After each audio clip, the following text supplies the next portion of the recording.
speaking to you about Elijah lately as a man of prayer. I guess before he was a man of prayer, he was actually a man of God. He was a prophet.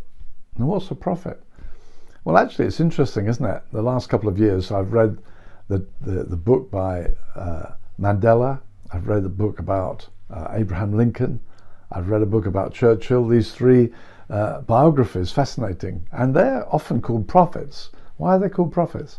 Well, they have about them something somewhat similar to Bible prophets in that they tend to stand out against their generation. Their voice is heard in contrast to what other people are saying.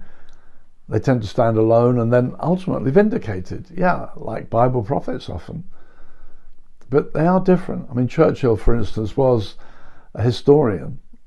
And he looked back. He said the further you look back in history, the further you can see forward. So they were not like Bible prophets. Bible prophets were not necessarily brilliant men. They were men that God had apprehended. God took hold of them and spoke essentially to Israel through them. Now, who were Israel? Well, Israel were God's own nation, a unique nation.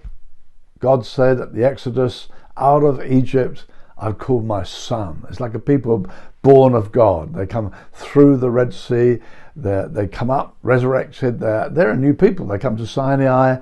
They have an encounter with God. He makes covenant with them. Blood has been shed.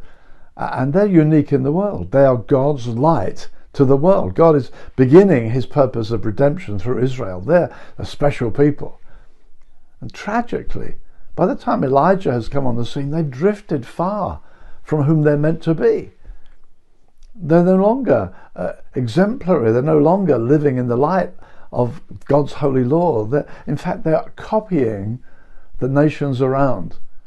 And they've turned away, and now they're worshipping Baal. And that's what the story of Elijah is about, to bring the people of God back to God, to restore them to their true identity. It's a tragedy when these people who were given an identity by God have forgotten what they're here for.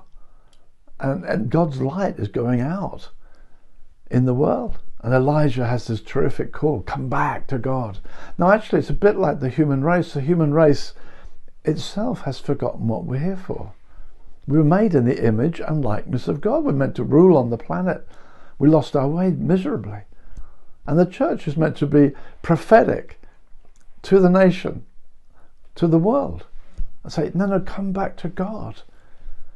Come and rediscover who you are. You're made in the image and likeness of God. You need to repent and find God. So we have a message which comes from our knowing who God is, which makes us prophetic. So Elijah says, I stand before the presence of God. Now that's meant to be the mark of the church. That the church is meant to be a people who come from the presence of God. We look like people who know God. That's what the church is meant to be like.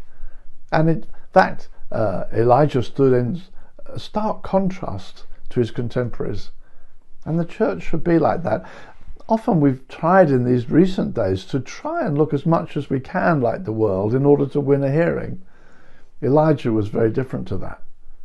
Elijah didn't try to seem like they were. He was very different. He said, I stand before God.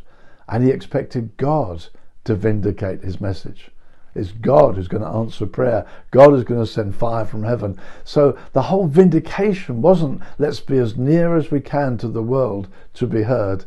It's let's know the power of God resting upon us that we might be heard. That's why he's a man of prayer. He stands before God. He prays to God. Let God vindicate his message. Yeah, let the church be out of step with the world. Let God vindicate his own name. We need to pray for that to happen. I'll speak to you more about this in the coming days.